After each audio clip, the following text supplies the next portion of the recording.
नमस्कार, मैं आभा शर्मा जावास। यदि आपको मेरा ये प्रयत्न सराहनीय लगा हो तो मुझे सब्सक्राइब करके प्रोत्साहित करें। श्री सनकादि कहते हैं, नारद जी, इस प्रकार तुम्हें यह सप्ताह श्रवण की सारी विधि सुना दी। अब और क्या सुनना चाहते हो? श्रीमद् भागवत से ही भोग और मोक्ष दोनों हाथ लगते हैं। श्रीमद् भागवत नामक एक कल्प वृक्ष है जिसका अंकुर बहुत ही उज्जवल है। सत्स्वरूप परमात्मा से इस वृक्ष का उद्गम हुआ है। यह 12 स्कंदों अर्थात मोटी डालियों से सुशोभित है। भक्ति ही इसका थालहा है। 332 अध्याय ही इसकी सुंदर शाखाएं हैं और 18,000 श्लोक ही इसके पत्ते हैं। यह संपूर्ण अभिष्ट फलों को देने वाला है। इस प्रकार यह भक्ति स्वरूपा दिव्य वृक्ष अत्यंत सुलभ होने पर भी अपनी अनुपम महत्ता के कारण सर्वोपरि विराजमान है। सूत जी कहते हैं, ऐसा कहकर सनकादि महात्माओं ने परम पवित्र श्रीमद् भागवत की कथा वांचनी आरंभ की, जो सब पापों को हरने वाली तथा भोग और मोक्ष प्रदान करने वाली है। उस समय समस्त प्राणी अपने मन को काबू में रखकर 7 दिनों तक वह कथा सुनते रहे।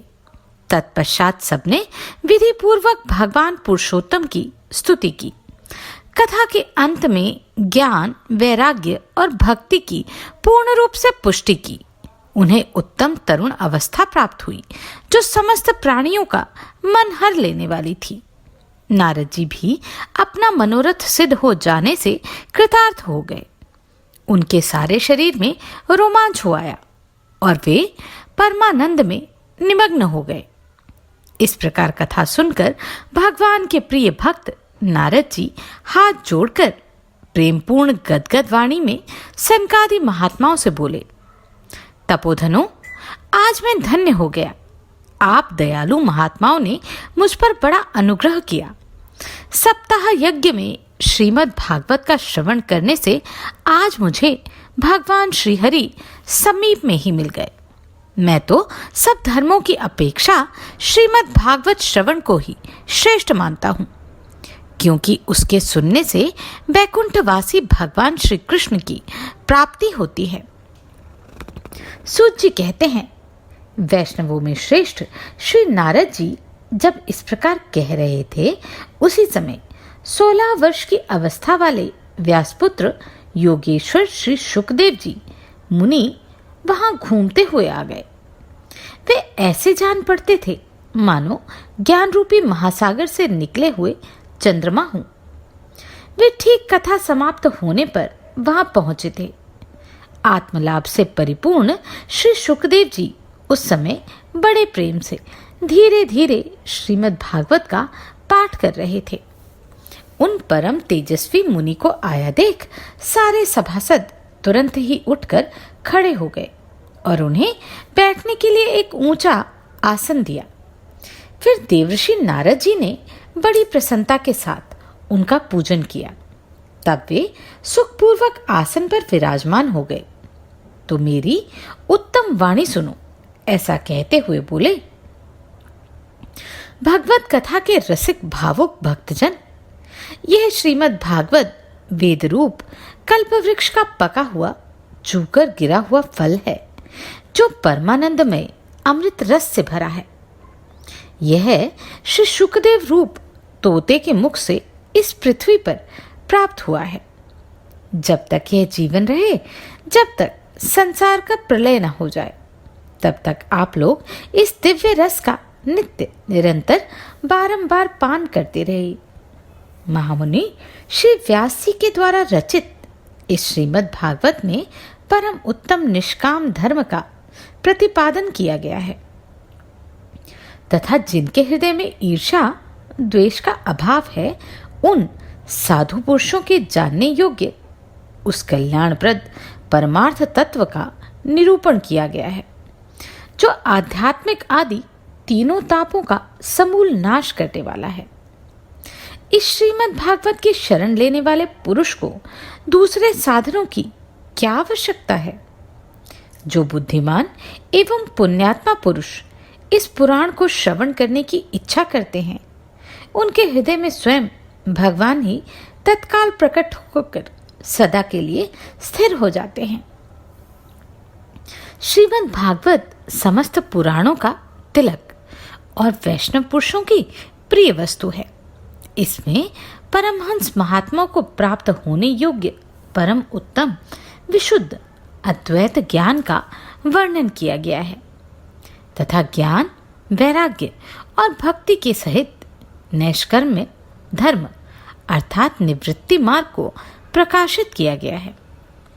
जो मनुष्य भक्ति पूर्वक इसके श्रवण, पठन और मनन में संलग्न रहता है, वह संसार बंधन से मुक्त हो जाता है। यह रस स्वर्गलोक, सत्यलोक, कैलाश तथा वैकुंठ में भी नहीं है। अतः सौभाग्यशाली पुरुषों, तुम इसका निरंतर पान करते रहो, कभी किसी प्रकार भी इसको छोड़ो मत। शौनक जी, व्यासपुत्र श्री शुकदेव जी इस प्रकार कह ही रहे थे कि वहां बीच सभा में प्रहलाद, बलि, उद्धव और अर्जुन आदि पार्षदों के सहित साक्षात श्रीहरि प्रकट हो गए। देवऋषि नारद ने भगवान और उनके भक्तों का पूजन किया। भगवान को प्रसन्न देखकर नारद जी ने उन्हें एक श्रेष्ठ आसन पर बिठा दिया। सब लोग मिलकर उनके सामने कीर्तन करने लगे। उस कीर्तन को देखने के लिए पार्वती सहित महादेव जी और ब्रह्मा जी भी वहां आ गए। प्रहलाद जी चंचल गति से थिरकते हुए करताल बजाने लगे। उद्धव ने मंजीरे ले लिए। देवऋषि नारद जी ने वीणा की तान छेड़ दी। स्वर में कुशल होने के कारण अर्जुन राग आलापने लगे। इंद्र ने मृदंग बजाना आरंभ किया। महात्मा सनक, सनंदन आदि कीर्तन के बीच में जय जयकार करने लगे और इन सब के आगे व्यासपुत्र शुकदेव जी रस की अभिव्यक्ति करते हुए भाव बताने लगे। उस कीर्तन मंडली के बीच परम तेजस्वी ज्ञान, भक्ति और वैराग्य नटों के समान नृत्य कर रहे थे। यह अलौकिक कीर्तन देखकर भगवान बहुत प्रसन्न हुए और बोले, भक्तजन, मैं तुम्हारी इस कथा और कीर्तन से बहुत प्रसन्न हूं, अतः तुम लोग मुझसे वर मांगो। भगवान का यह वचन सुनकर सब लोगों को बड़ी प्रसन्नता हुई। उनका हृदय भगवत प्रेम से सरोबार हो गया। वे श्रीहरि से कहने लगे, भगवान, हमारी इच्छा है कि जहां कहीं भी श्रीमद् भागवत की सप्ताह कथा हो, वहां इन समस्त पार्षदों के साथ यत्न पूर्वक पधारें। हम लोगों का यह मनोरथ अवश्य पूर्ण होना चाहिए। तब भगवान तथास्तु कहकर वहां से अंतर्धान हो गए। तत्पश्चात नारद जी ने भगवान तथा उनके भक्तों के चरणों को लक्ष्य करके मस्तक झुकाया और शुकदेव आदि तपस्वियों को भी प्रणाम किया। इस प्रकार कथामृत का पान करके सब लोगों को बड़ी प्रसन्नता हुई और उन सब का मोह नष्ट हो गया। फिर वे सब लोग अपने अपने स्थान को चले गए। उस समय श्री शुकदेव जी ने ज्ञान, वैराग्य सहित भक्ति को श्रीमद् भागवत शास्त्र में स्थापित कर दिया। इसी से श्रीमद् भागवत का सेवन करने पर भगवान विष्णु वैष्णवों के हृदय में विराजमान हो जाते हैं। जो लोग दरिद्रता अर्थात तरह तरह के अभाव और दुख रूप ज्वर से दग्ध हो रहे हैं, जिनको माया पिशाची ने अपने पैरों से कुचल डाला है तथा जो संसार समुद्र में पड़े हुए हैं, उनका कल्याण करने के लिए श्रीमद् भागवत शास्त्र निरंतर गर्जना कर रहा है। शौनक जी ने कहा, सूत जी, शुकदेव जी ने राजा परीक्षित को, गौकर्ण जी ने धुंधुकारी को तथा सनकादि ने देवऋषि नारद को किस किस समय श्री भागवत की कथा सुनाई? सूत जी ने कहा, भगवान श्री कृष्ण के परम धाम पधारने के पश्चात जब कलयुग को आए 30 वर्ष हो गए, उस समय भादों के शुक्ल पक्ष की 9वीं तिथि को श्री सुखदेव जी ने कथा आरंभ की। राजा परीक्षित के कथा सुनने के पश्चात कलयुग के 200 वर्ष बीत जाने पर शुद्ध आषाढ़ मास की शुक्ल 9वीं को गोकर्ण जी ने कथा सुनाई थी।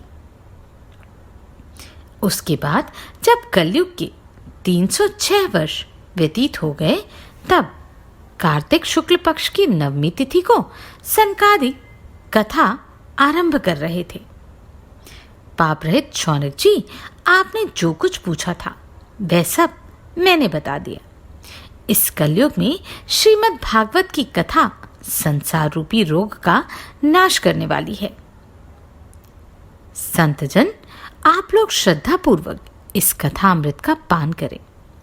यह भगवान श्री कृष्ण को परम प्रिय, समस्त पापों का नाश करने वाला, मुक्ति का एकमात्र कारण तथा भक्ति को बढ़ाने वाला है। इसको छोड़कर लोक में अन्य कल्याणकारी साधनों की विचार करने की क्या आवश्यकता है?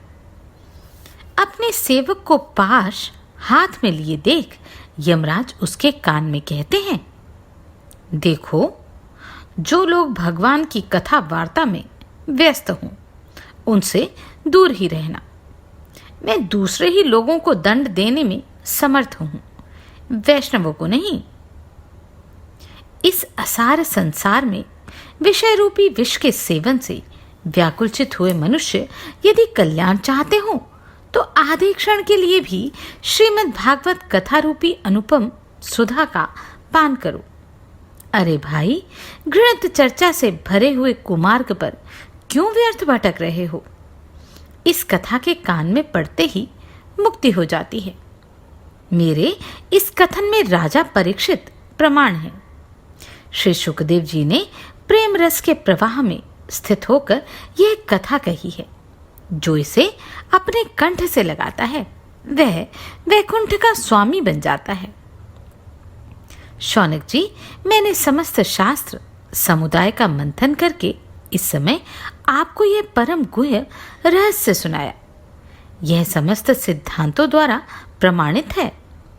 संसार में श्रीमद् भागवत की कथा से अधिक पवित्र और कोई वस्तु नहीं।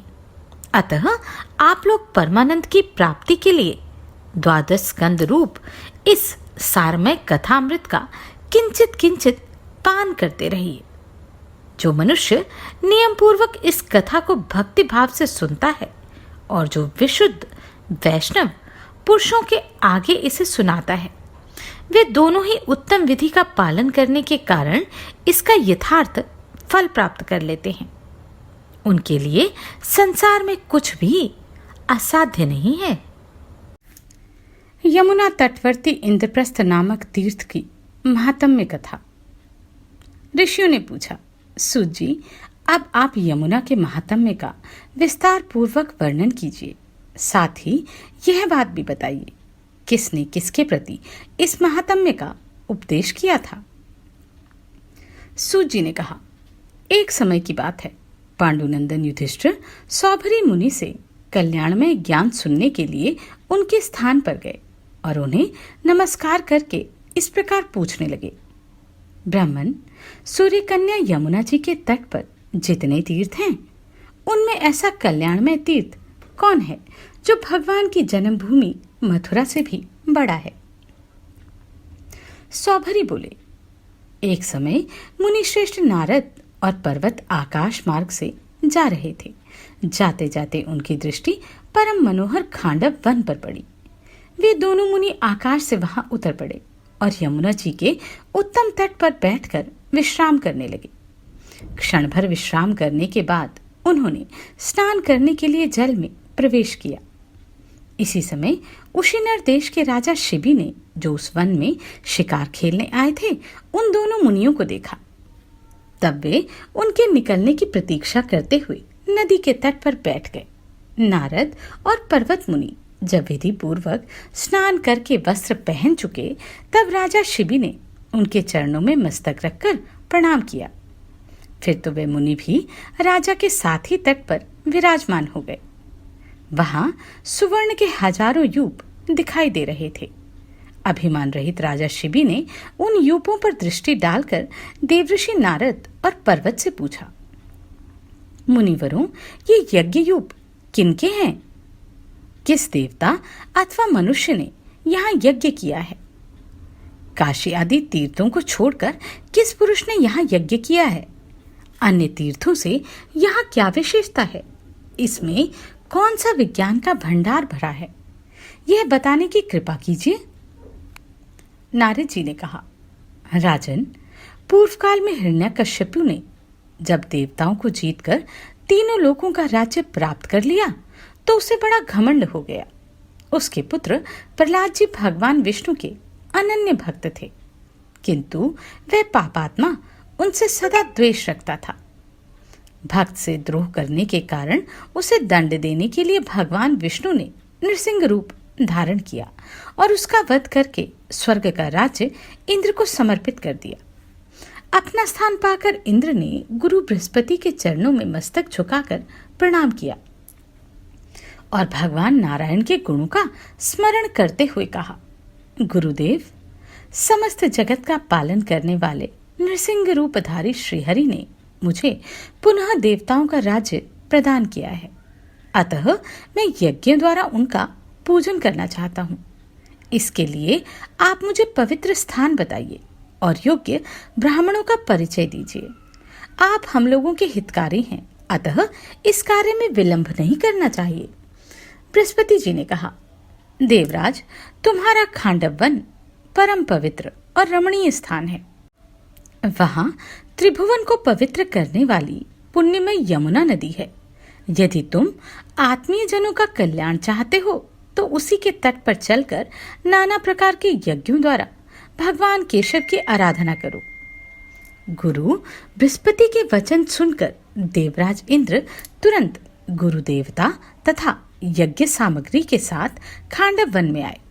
फिर गुरु की आज्ञा से ब्रह्म कुमार वशिष्ठ आदि सप्तऋषियों तथा अन्य ब्राह्मणों का वरण करके इंद्र ने जगतपति भगवान विष्णु का यजन किया।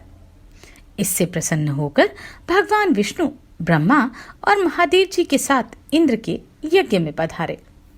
सरल हृदय इंद्र तीनों देवताओं को उपस्थित देख तुरंत आसन से उठकर खड़े हो गए और मुनियों के साथ उनके चरणों में प्रणाम किया। फिर वाहनों से उतरकर वे तीनों देवता सोने के सिंहासनों पर विराजमान हुए। उस समय वेदियों पर प्रज्वलित त्रिविध अग्नियों की भांति उन तीनों की शोभा हो रही थी। श्वेत और लाल वर्ण वाले शंकर एवं ब्रह्मा जी के बीच में बैठे हुए पीतांबरधारी श्याम सुंदर भगवान विष्णु ऐसे जान पड़ते थे मानो दो पर्वत शिखरों के बीच बिजली सहित मेघ दिखाई दे रहे हों। इंद्र ने उन तीनों के चरण धोकर उस जल को अपने मस्तक पर चढ़ाया। बड़ी प्रसन्नता के साथ सुंदर वाणी में इस प्रकार स्तुति करना आरंभ किया। इंद्र बोले, देव, आज मेरे द्वारा आरंभ किया हुआ यह यज्ञ सफल हो गया, क्योंकि योगियों को भी जिनका दर्शन मिलना अत्यंत कठिन है, वे ही आप तीनों देवता स्वतः मुझे दर्शन देने पधारे हैं। विष्णु, यद्यपि आप एक ही हैं, तो भी सत्व आदि गुणों का आश्रय लेकर आपने अपने 3 स्वरूप बना लिए हैं।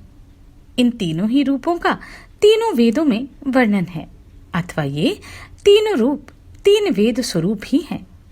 जैसे स्फटिक मणि स्वतः उज्जवल है, किंतु भांति भांति के रंगों के संपर्क में आकर विविध रंग का जान पड़ता है, इसी प्रकार आप एक होने पर भी उपाधि भेद से अनेकवत प्रतीत होते हैं। आपका यह नानात्व स्फटिक मणि के रंगों की भांति मिथ्या ही है। प्रभो, जैसे लकड़ियों में छिपी हुई आग रकड़े बिना प्रकट नहीं होती, उसी प्रकार संपूर्ण भूतों के हृदय में छिपे हुए आप परमात्मा भक्ति से ही प्रत्यक्ष प्रकट होकर दर्शन देते हैं। आप सब प्राणियों का उपकार करने वाले हैं। आप में एक की भी भक्ति हो तो अनेकों को सुख होता है। प्रहलाद जी की हुई भक्ति के द्वारा आज संपूर्ण देवता सुखी हो गए। देव, हम सभी देवता विषय भोगों में ही फंसे हैं। हमारे मन पर आपकी माया का पर्दा पड़ा है, अतः हम आपके स्वरूप को जान नहीं पाते। उसका यथावत ज्ञान तो उन्हीं को होता है जो आपके चरणों के सेवक हैं। ब्रह्मा और महादेव जी, आप दोनों भी इस जगत के गुरु हैं। यह गुरुत्व भगवान विष्णु का ही है, इसलिए आप लोग इनसे पृथक नहीं हैं। वाणी से जो कुछ भी कहा जाता है और मन से जो कुछ सोचा जाता है, वह सब भगवान विष्णु की माया ही है।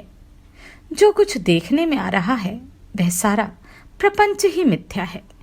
ऐसा विचार करके जो मनुष्य भगवान विष्णु के चरणों का भजन करते हैं, वे संसार सागर से तर जाते हैं। महादेव जी, इन चरणों की महिमा कहाँ तक वर्णन की जा सकती है, जिनका जल आप भी अपने मस्तक पर धारण करते हैं। ब्रह्मा जी, मैं तो यही चाहता हूँ कि जिनकी दृष्टि पढ़ने मात्र से विकार को प्राप्त होकर प्रकृति महत्व आदि समस्त जगत की सृष्टि करती है, उन्हीं भगवान विष्णु के चरण कमलों में मेरा जन्म जन्म का दृढ़ अनुराग बना रहे। भगवान नृसिंह, आपके समान दयालु प्रभु दूसरा कोई नहीं है, क्योंकि जो आपसे शत्रु भाव रखते हैं उनके लिए भी आप सुख का ही विस्तार करते हैं। जो लोग ऐसा कहते हैं कि आप अपने भक्तों का दुख दूर करने के लिए ही दयालु हैं, यह उनकी अज्ञानता है। राजन, इस प्रकार भगवान केशव की स्तुति करके देवराज इंद्र ने उनके चरणों में प्रणाम किया तथा उनका वचन सुनने के लिए वे दत्तचित होकर खड़े हो गए। तब यज्ञ सभा में आए हुए मुनि इंद्र द्वारा की हुई रमापति भगवान विष्णु की यह स्तुति सुनकर भगवत भक्ति की प्रशंसा करते हुए उन्हें साधुवाद देने लगे।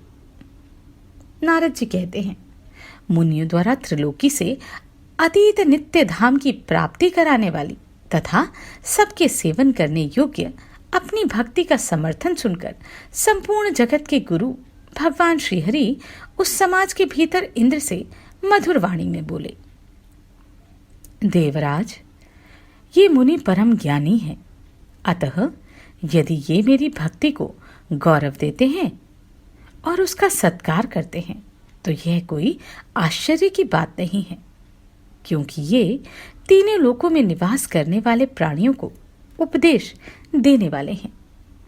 ये ही सदा नष्ट हुए वैदिक मार्ग को पुनः स्थापित करते हैं। यद्यपि तुम स्वर्ग के भोगों में आसक्त थे, तथापि जो भक्तिपूर्वक मेरी शरण में आ गए, इसमें कोई आश्चर्य नहीं है, क्योंकि देवगुरु बृहस्पति जैसे महात्मा तुम्हारे गुरु हैं। सुरश्रेष्ठ, तुम बहुत सी दक्षिणा वाले यज्ञों से मेरा यजन करो, किंतु मन में कोई कामना न रखो। इससे तुम तुरंत ही मेरे समीपवर्ती पद परम धाम को प्राप्त होगे। तुम प्रत्येक यज्ञ में रत्नों के अनेक प्रस्थ अर्थात ढेर दान करो, फिर इसी नाम से यह स्थान इंद्रप्रस्थ कहलाएगा।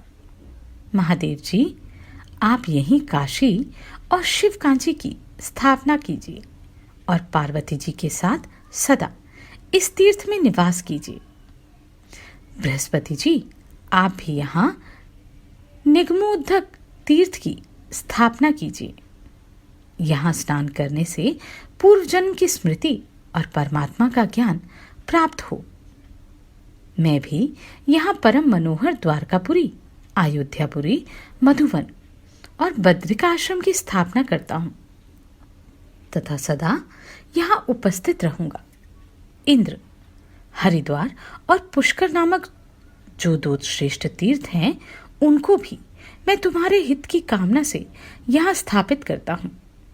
नैमिषारण्य, कालांजिरगिरी तथा सरस्वती के तट पर भी जितने तीर्थ हैं, उन सब की मैं यहाँ स्थापना करता हूँ।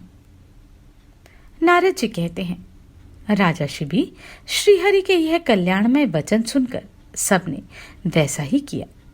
अब यह स्थान संपूर्ण तीर्थों का स्वरूप बन गया। अतः देवराज इंद्र ने सुवर्ण के यूपों से सुशोभित अनेकों यज्ञों द्वारा पुनः भगवान लक्ष्मीपति का यजन किया और भगवान के सामने ही ब्राह्मणों को रत्नों के कितने ही प्रस्थ दान दिए। दान देते समय उन्होंने केवल यही उद्देश्य रखा कि मुझ पर सर्वात्मा नारायण संतुष्ट हों। तभी से यह तीर्थ इंद्रप्रस्थ कहलाता है। इंद्र ने यहाँ सुवर्ण यूपों से सुशोभित यज्ञों का विधि पूर्वक अनुष्ठान पूर्ण किया और भगवान विष्णु आदि देवताओं की पूजा करके उन्हें विदा किया। फिर ब्रह्मा जी के पुत्र वशिष्ठ आदि ऋत्वजों को धन आदि के द्वारा संतुष्ट करके बृहस्पति को आगे करके इंद्र स्वर्गलोक को चले गए। राजन, वहां भगवान की भक्ति से युक्त हो इंद्र ने राज्य किया और पुण्य क्षीण होने पर पुनः हस्तिनापुर में जन्म लिया।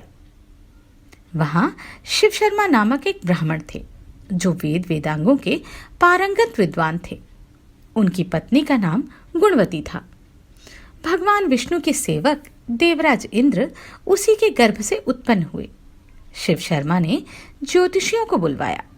ज्योतिषी लगन देखकर उसका फल बतलाने लगे।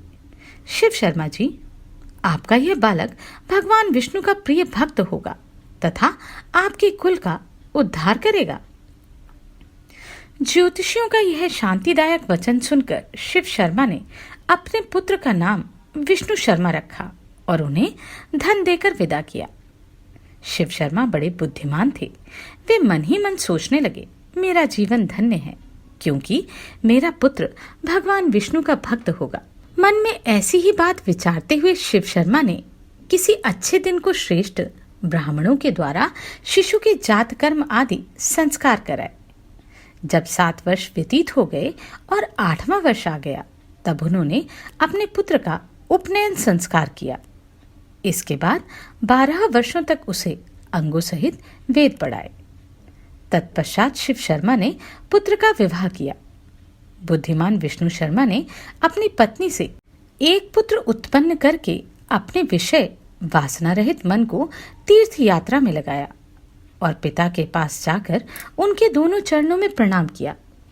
तत्पश्चात महाप्राग विष्णु शर्मा इस प्रकार बोले, पिताजी, मुझे आज्ञा दीजिए।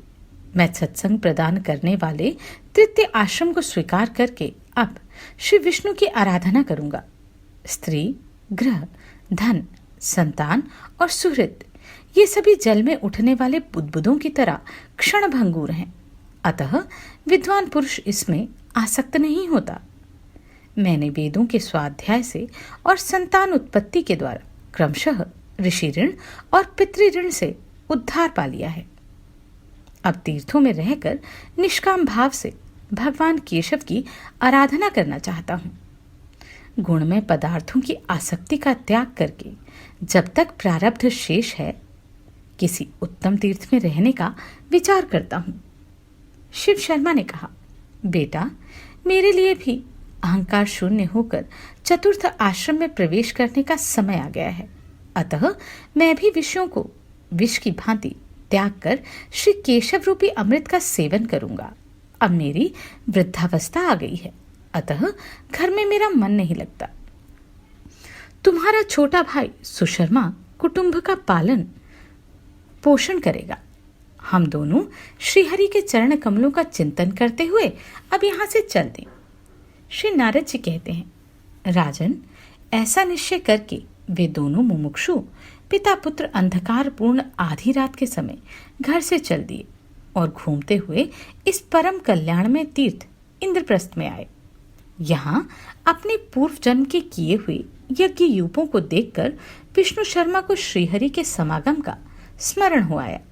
उन्होंने अपने पिता से कहा, पिताजी, मैं पूर्व जन्म में इंद्र था। मैंने ही भगवान विष्णु को प्रसन्न करने की इच्छा से यहाँ यज्ञ किए थे। यही मेरे ऊपर भक्त वत्सल भगवान केशव प्रसन्न हुए थे। मैंने रत्नों के प्रस्थ दान करके यहाँ ब्राह्मणों और सप्तऋषियों को संतुष्ट किया था। उन्होंने ही मुझे विष्णु भक्ति की प्राप्ति तथा इस जन्म में मोक्ष होने का आशीर्वाद दिया था। इस तीर्थ को सर्वतीर्थमय बनाकर इंद्रप्रस्थ नाम दिया गया था।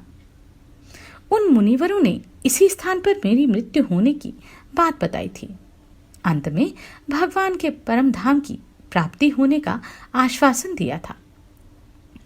ये सब बातें मुझे इस समय याद आ रही हैं। यह निगम बोधक नामक तीर्थ है जिसे मेरे गुरु बृहस्पति जी ने स्थापित किया था। सप्त तीर्थ और निगमोदबोध, इन दो तीर्थों के बीच में देवताओं ने इस इंद्रप्रस्थ नामक महान क्षेत्र की स्थापना की है। पिताजी, यह पूर्व से पश्चिम की ओर 1 योजन चौड़ा है और यमुना के दक्षिण तट पर 4 योजन की लंबाई में फैला हुआ है। महर्षियों ने इंद्रप्रस्थ की इतनी ही सीमा बताई है। नारद जी कहते हैं, राजन, यह बात सुनकर शिव शर्मा के मन में बड़ा संदेह हुआ।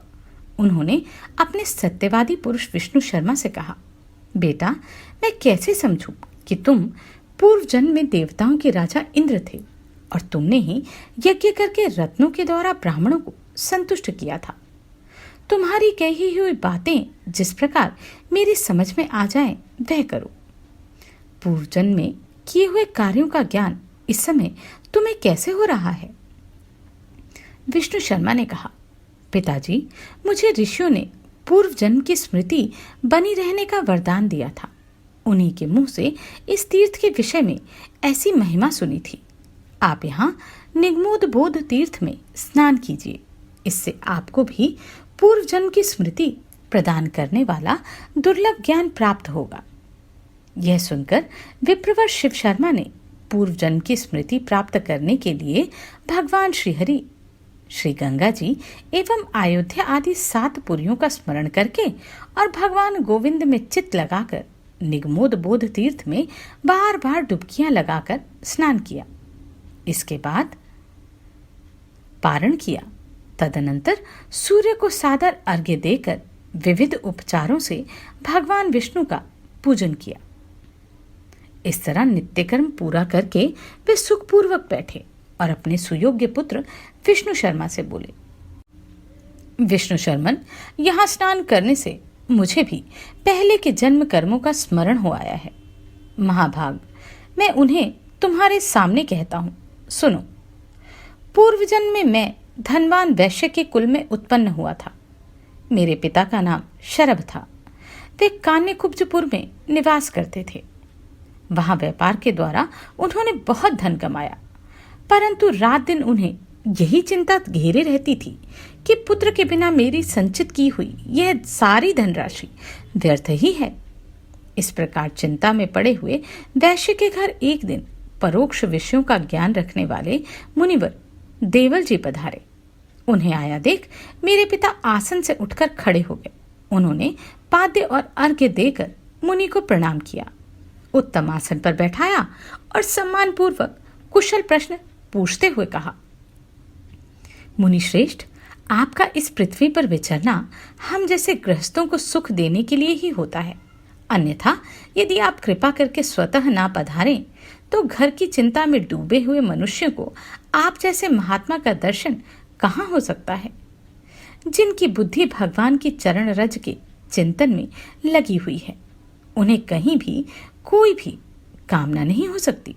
तथापि यहाँ आपके पधारने का क्या कारण है, यह शीघ्र बताने की कृपा कीजिए। वैश्य के ऐसा कहने पर देवल मुनि ने उनके मनोभाव को जानने के लिए पूछा, वैश्य प्रवर, तुमने धर्म पूर्वक बहुत धन का संचय किया और उसी से तुम नित्य और नैमित्तिक क्रियाओं का भलीभांति अनुष्ठान करते हो, फिर भी तुम्हारा शरीर सूखा क्यों जा रहा है? यदि कोई गोपनीय बात ना हो तो मुझे अवश्य बताओ। वैश्य ने कहा, मुनिश्रेष्ठ, आपसे छिपाने योग्य कौन सी बात हो सकती है? आपकी कृपा से मुझे सब प्रकार का सुख है। दुख केवल एक ही बात का है कि बुढ़ापा आ जाने पर भी अब तक मेरे कोई पुत्र नहीं हुआ। आप कृपा करके ऐसा कोई उपाय कीजिए जिससे मैं भी पुत्रवान हो सकूं। आप जैसे महात्माओं के लिए इस पृथ्वी पर कोई भी कार्य असंभव नहीं है। वैश्य श्रेष्ठ, शरभ के ये वचन सुनकर परोक्ष ज्ञानी देवल जी ने आंखें बंद कर मन को स्थिर करके क्षण भर ध्यान किया और मेरे पिता को संतान की प्राप्ति होने में जो रुकावट थी उसका कारण जानकर उन्हें पुरानी बातों की याद दिलाते हुए कहा, वैश्य, पहले की बात है, एक दिन तुम्हारी धर्मपत्नी ने अपने मन में जो कामना की थी उसे बतलाता हूं, सुनो। इसने पार्वती जी से प्रार्थना की, शिवप्रिया गौरी देवी, यदि मैं गर्भवती हो जाऊं तो तुम षडरस भोजन से संतुष्ट करूंगी। इस प्रार्थना के बाद उसी महीने तुम्हारी पत्नी के गर्भ रह गया। तब सखियों के अनुरोध से तुम्हारी पतिव्रता पत्नी ने तुम्हारे पास आकर विनयपूर्वक कहा, नाथ, मैं संपूर्ण कामनाओं को देने वाली पार्वती देवी की पूजा करना चाहती हूँ, क्योंकि उन्हीं की कृपा से इस समय मेरा मनोरथ पूर्ण हुआ है। वैश्यप्रवर, अपनी पत्नी के यह शुभ वचन सुनकर तुम बहुत प्रसन्न हुई और तुमने मधु, अन्न, द्राक्षा और गंध आदि सब सामग्रियों को मंगवाकर अपनी पत्नी के हवाले कर दिया। तब तुम्हारी पत्नी ने सखियों को बुलाकर कहा, सहेलियों, पूजन की सारी सामग्री मैंने मंगा ली है। यह सब लेकर तुम लोग मंदिर में जाओ और विधि पूर्वक पूजा करके देवी को संतुष्ट करो। हमारे कुल में गर्भवती स्त्री घर से बाहर नहीं निकलती, इसलिए मैं नहीं चल सकूंगी। तुम ही लोग देवी की पूजा करके आओ। तुम्हारी पत्नी की आज्ञा पाकर सखियां पूजा की सामग्री ले अंबिका के मंदिर में गई। वहां उन्होंने पार्वती जी को प्रणाम और प्रदक्षिणा करके भक्ति पूर्वक कहा, जगदम्बे, तुम्हें नमस्कार है। शिवप्रिय, हमारा कल्याण करो। शरभ नामक वैश्य की पत्नी ललिता को तुम्हारी कृपा से गर्भ प्राप्त हो गया है, अतः उसने तुम्हारी पूजा के लिए यह सब सामग्री हमारे हाथ भेजी है। उसके कुल में गर्भवती स्त्री घर से बाहर नहीं निकलती, इसलिए वह स्वयं नहीं आ सकी। देवी, तुम प्रसन्न होकर इस पूजन को ग्रहण करो। ऐसा कहकर सखियों ने माता पार्वती का चंदन आदि से विधि पूर्वक पूजन किया, परंतु भगवती गौरी की ओर से उन्हें कोई उत्तर नहीं मिला। सखियां घर लौट आईं और तुम्हारी पत्नी से बोली कि इस पूजा से पार्वती जी प्रसन्न नहीं है। सखियों की बात सुनकर तुम्हारी स्त्री के मन में बड़ी व्याकुलता हुई। वे मन ही मन चिंता करने लगी कि उनके सुंदर मंदिर में पूजा के समय में स्वयं नहीं जा सकी। यही मेरा अपराध है। इसके सिवा दूसरी कोई ऐसी बात नहीं जान पड़ती जो उनकी अप्रसन्नता का कारण हो। जो बात बीत गई उसको तो बदलना असंभव है, किंतु मैं गर्भ से छुटकारा पाने पर स्वयं भगवती की पूजा के लिए उनके मंदिर जाऊंगी। महादेव जी की पत्नी भगवती उमा को नमस्कार है, वे मेरा कल्याण करें। वैश्य ने पूछा, मुने, मेरी पत्नी ने जैसी प्रतिज्ञा की थी उसके अनुसार उसने पार्वती जी का पूजन किया, फिर उनकी अप्रसन्नता का क्या कारण है, यह बताने की कृपा कीजिए। देवल जी ने कहा, वैश्यवर, इसका कारण सुनो। जब तुम्हारी पत्नी की सखियां स्कंद माता पार्वती का पूजन करके लौट आईं, तब विजया ने कौतूहलवश पार्वती जी से पूछा, गिरजे, ललिता की सखियों ने तुम्हारी श्रद्धा पूर्वक पूजा की, फिर तुम प्रसन्न क्यों नहीं हो?